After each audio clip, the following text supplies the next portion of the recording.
ক্ষতিপূরণের লোভে বাঘের খাদ্য হচ্ছেন বৃদ্ধরা। বনের পাশে বস্তি হলে মাঝে মধ্যে গরু, ছাগল এমনকি মানুষের উপরও আক্রমণের খবর শোনা যায়। তবে এর ব্যতিক্রম ভারতের উত্তরপ্রদেশের পিলিভিট টাইগার রিজার্ভ অঞ্চলে। এ বনের পাশেই আছে ছোট্ট একটা গ্রাম। জানুয়ারি-ফেব্রুয়ারি মাসেই ছোট্ট গ্রামটিতে বাঘের আক্রমণে মারা গেছে 7 জন। রহস্যজনকভাবে মৃতদের সবাই বৃদ্ধ।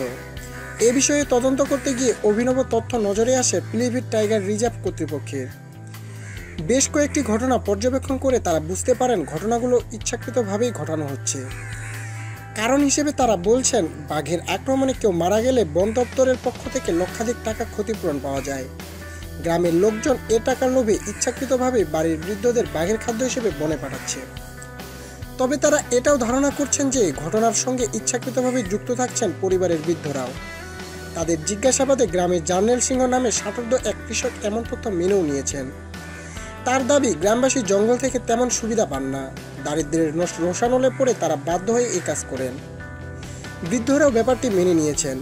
পিটিআরের এই পর্যবেক্ষণ সামনে আসার পরেই ঘটনার তদন্তে নামে বন্যপ্রাণী অপরাধ নিয়ন্ত্রণ ব্যুরো। বাঘের আক্রমণে প্রতিটি মৃত্যুর কারণ ও সম্পূর্ণ পারিপার্শ্বিক পরিস্থিতি খতিয়ে দেখে তারা। তদন্ত কর্মকর্তা কালিম আথার টাইমস অফ ইন্ডিয়াকে জানিয়েছেন, প্রতিটি ঘটনা আলাদা আলাদাভাবে পর্যবেক্ষণ করে তার বিস্তারিত প্রতিবেদন পাঠানো হয়েছে ব্যুরোর কাছে। পূর্ণ প্রতিবেদন জাতীয় ব্যাঘ্র সংরক্ষণ দপ্তরের কাছে পাঠানো হয়েছে। খুব শীঘ্রই এ ঘটনার ব্যাখ্যা পাওয়া যাবে। ধন্যবাদ।